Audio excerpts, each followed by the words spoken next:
यार जैसा कि हमने पहले लेक्चर में देखा कि इकोसिस्टम क्या होता है, उसके डिफरेंट टाइप कंपोनेंट देखे। अब जो ये इकोसिस्टम बना है, इसको हमारी जो एक्टिविटी है वो हार्म करती है। अब वो कैसा हार्म करती है देखते जरा। पहले तो ओजोन डिप्लीशन सबसे क्लासिकल एग्जांपल है। तो ओजोन एक्चुअल में होता क्या है कि जैसे ये अर्थ है हमारी, ठीक है, इस अर्थ के ऊपर सन है यहाँ पर, और सन के से काफ़ी सारी रेज आती है, और कुछ पोर्शन जो है दैट इज यूवी रेज। अब ये यूवी रेज क्या करती है एक्चुअल में पता है? ये जो है ऑक्सीजन का जो मॉलिक्यूल है, ठीक है, ये जो O2 है, ये जो बॉन्ड फॉर्म है इसके बीच को यूवी रेस तोड़ देती है इन बॉन्ड्स को, और इसके कारण ऑक्सीजन के एटम अलग अलग हो जाते हैं। और ये जब एटम आगे जाते जाते ऑक्सीजन के मॉलिक्यूल से टकराते तो ये O3 यानी ओजोन फॉर्म कर लेते हैं।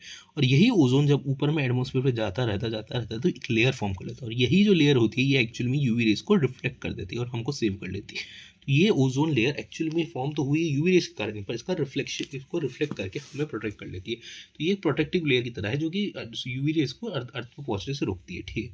तो the layer of ozone around earth that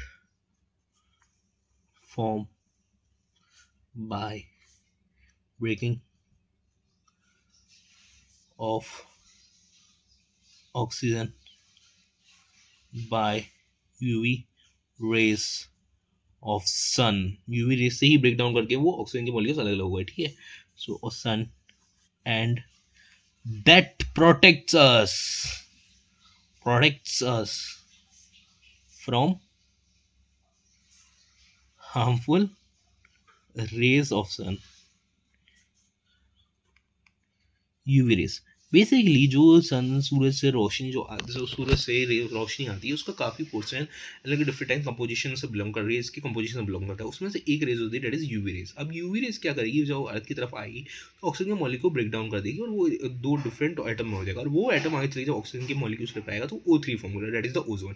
अच्छा, ये मैं बार बार इसलिए बता रहा हूँ क्योंकि यही मेन टॉपिक है, यही जो मेन रिएक्शन है आमतौर पर यही इन्हीं से क्वेश्चन आसपास में आता है। ये बाकी सब उतना मेन नहीं है, कुछ कुछ चीज़ें जो टर्मिनोलॉजी से वो है, और एक मेन इसकी जो रिएक्शन है वो देख लें, ठीक है। उसके बाद हमारे कि ओजोन डिप्लीशन क्या होता है। केमिकल्स का पहले हमें कुछ पता करना पड़ेगा, जैसे केमिकल्स में क्लोरो फ्लोरो कार्बन, या तो फिर कार्बन टेट्रा क्लोराइड। अब ये जो क्लोरोफ्लोरोकार्बन है, ये जो कार्बन टेट्राफ्लोराइड है, ये एक्चुअल में वो केमिकल्स होते हैं जो कि जैसे क्लोरोफ्लोरोकार्बन है ये रेफ्रिजरेटर के अंदर यूज़ किया जाता है। जो कार्बन टेट्राफ्लोराइड है ये आमतौर पे एक तरह से आपका क्लींजिंग एजेंट होता है, आमतौर पे इंडस्ट्रीज़ के अंदर यूज़ किया जाता है। ये जो होते हैं ये